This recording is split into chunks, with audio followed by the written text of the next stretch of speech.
இனிய காலை வணக்கம். இன்றொரு செய்தி. எப்போது கிடைக்கும் சுதந்திரம்?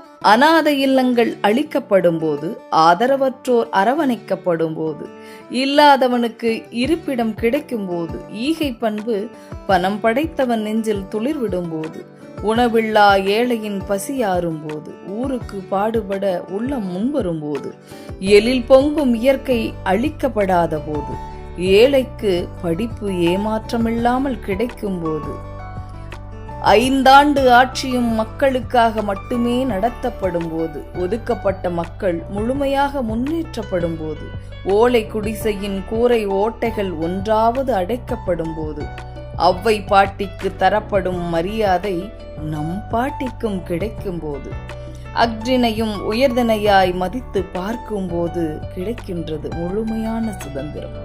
ஆனால் தற்போது மனிதனுக்கு பேச்சு சுதந்திரம், கருத்து சுதந்திரம் இல்லை. யார் சொன்னால் என்ன? நல்ல கருத்துக்களை எடுத்துக்கொள்ளுங்கள். உங்களுக்கு ஒவ்வாத சொற்களை விட்டு விலகிச் செல்லுங்கள். அதை விடுத்து ஏன் இந்த வீணான விமர்சனங்கள்? உங்கள் நேரத்தை ஏன் விரயமாக்குகிறீர்கள்? மற்றவர்களை பற்றி குறை கூறுவதால் நமக்கு என்ன கிடைக்கப் போகிறது? எல்லோரும் சொல்வதைத்தானே சாமானியனும் சொல்கிறான். அவன் பேச்சுக்கு மதிப்பளிக்காவிட்டாலும் பரவாயில்லை. அவனை இவ்வளவு அவதூறான வார்த்தைகளை கொண்டு ஏன் வன்மத்தோடு நடந்து கொள்கிறது இந்த சமுதாயம்? எப்போது கிடைக்கும் இந்த பேச்சு சுதந்திரமும் கருத்து சுதந்திரமும்? மாறாத மன அழுத்தம், அதீத கோபம் உறவுகள் மட்டுமல்ல, உள்ளிருக்கும் இதயத்தையும் சிதைத்து விடுகிறது. ஆகையினால் நீங்கள் பேசுகின்ற வார்த்தையை கொஞ்சம் லாபகமாக பேசுங்கள்.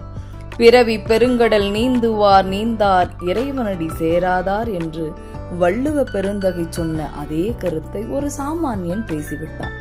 பாவம், இந்த சமூகம் அவனை எத்தனை வார்த்தைகளால் தூற்றுகிறது. உங்களுக்கு ஏற்றுக்கொள்கின்ற வார்த்தைகளை மட்டும் எடுத்துக்கொள்ளுங்கள் இதயங்களே.